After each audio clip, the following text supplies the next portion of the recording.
للرجال. ده الاستعداد للبدايات. هنشوف نزال حلو ولا هيبقى تثبيت برضه ولا نهايه بالاوفر بوينت.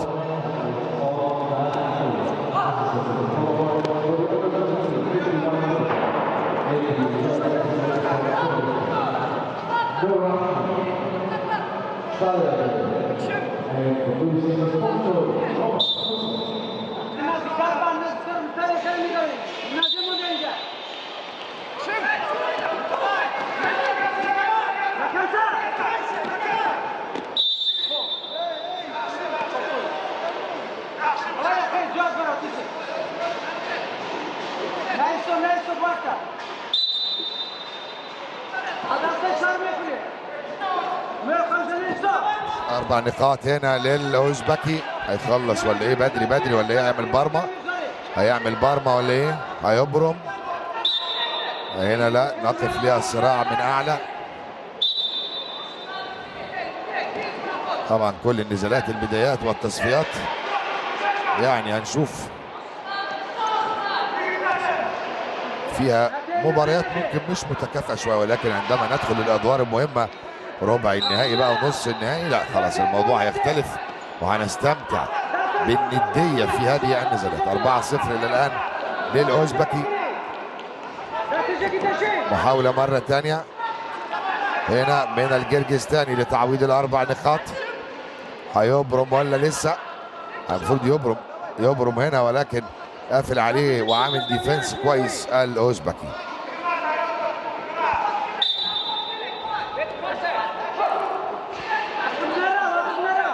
لسه اوزبكستان جرجستان.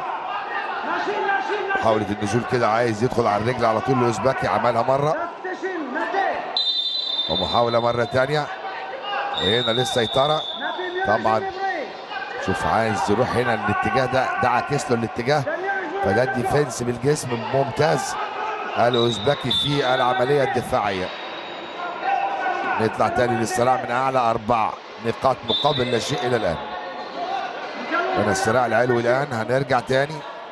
طول اللاعب الاوزبكي يساعده ولكن احيانا ممكن يكون خطر عليه. الاتزان دايما للمصارعين الاقصر بيكون الاتزان اعلى، كلما اقترب الجسم من الارض كلما زاد الاتزان. تقدم ب4 نقاط هنا للمقاتل الاوزبكي ميرجالو عمل كده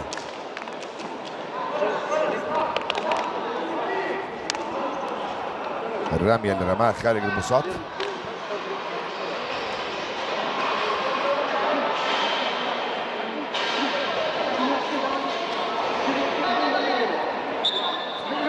أربعة 0 إلى الآن. هنشوف الجولة الثانية.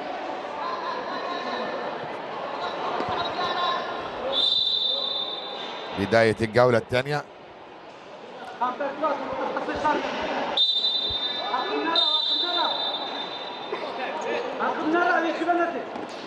محاولات هنا من الجرجستاني للتعويض.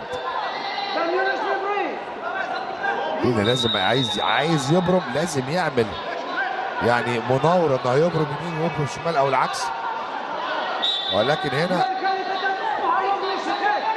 الاوزبكي دفاعيا عالي جدا. كل طبعا اللي بيعمله الجرجستاني لا يتحصل على شيء، مفيش اي نقاط ياخدها، ولكن شوف ماسك ايده كويس وعامل ديفنس كويس الاوزبكي.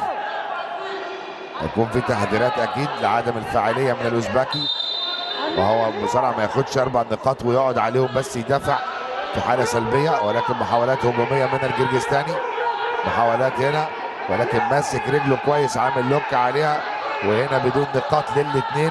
هل هيعترض ظهر الجرجستاني؟ نعم يعترض ظهر، ياخد نقطتين وهيبرم ب2. ادي 4. هل لو برم تاني هيبقوا 6. عند 4 يحط النقطتين. 6 نقاط. هيبرم تاني يبقوا 8. هيأيد الرجل، عايز يأيد الرجل عشان يعرف يبرم من خلال الرجل. هنشوف يأيد الرجلين ويلفهم على بعض ويبرم الرجلين. غير الاستراتيجية ولكن لسه هنا قوي في الدفاع على المقاتل فعلا مقاتل والله الاوزبكي، ولكن 6-4 في هجمه واحده، 6 نقاط، اسقاط وسيطره من على الظهر ومرمتين. اذا 6 نقاط للمصارع الجرجستاني، يعوض ويزيد الفارق مرة أخرى. وهنا الأوزبكي في نقطتين، اعتراض الظهر، تعادل 6-6.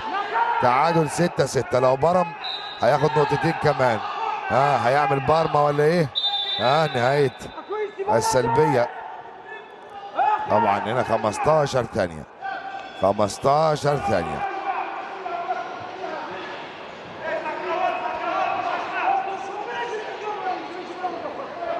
ثانية. وكان في اعتراض ولا ايه؟ نشوف.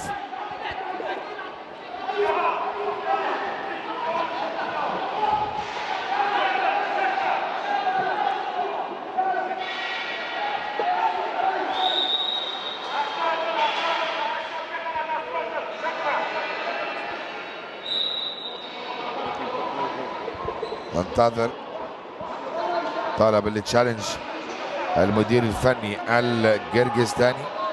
هيرجع للفيديو. طلب الاعتراض طبعا على الحركة. عايزين نشوف ايه هي الحركة اللي طلب على الاعتراض.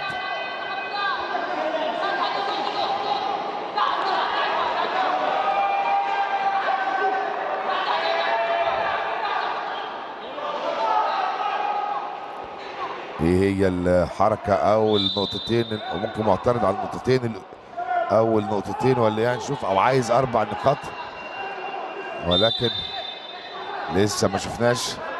ايوه 6 اللي هو عملهم كويس، ولكن هو معترض على النقطتين اللي سجلهم المصارع الاوزبكي.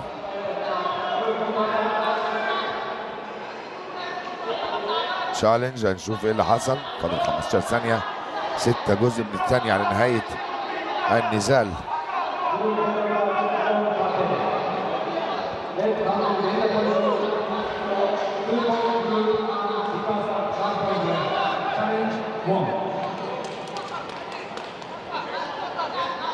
هنشوف. صح، النقطتين اول نقطتين او تاني نقطتين عفوا ما كانتش اللفه او البارمه كامله. ف هنا بيقول له لا خصم، نزل النقطتين بقى كده 4-6 مش 4-6 مش 8-5. في غلطه كده في السيستم. اخر كلام ايه؟ هل كان عن نقطتين للجرجستاني ولا نقطتين على خصم من الاوزبكي؟ المهم يا خلاص 4 نقاط، وفي تثبيت وخلص الجرجستاني بعد التاخر، بعد ما كان متاخر ب4 نقاط، يخلص بتثبيت الاكتاف المصارع الجرجستاني. النزال القادم اعزائي المشاهدين هانو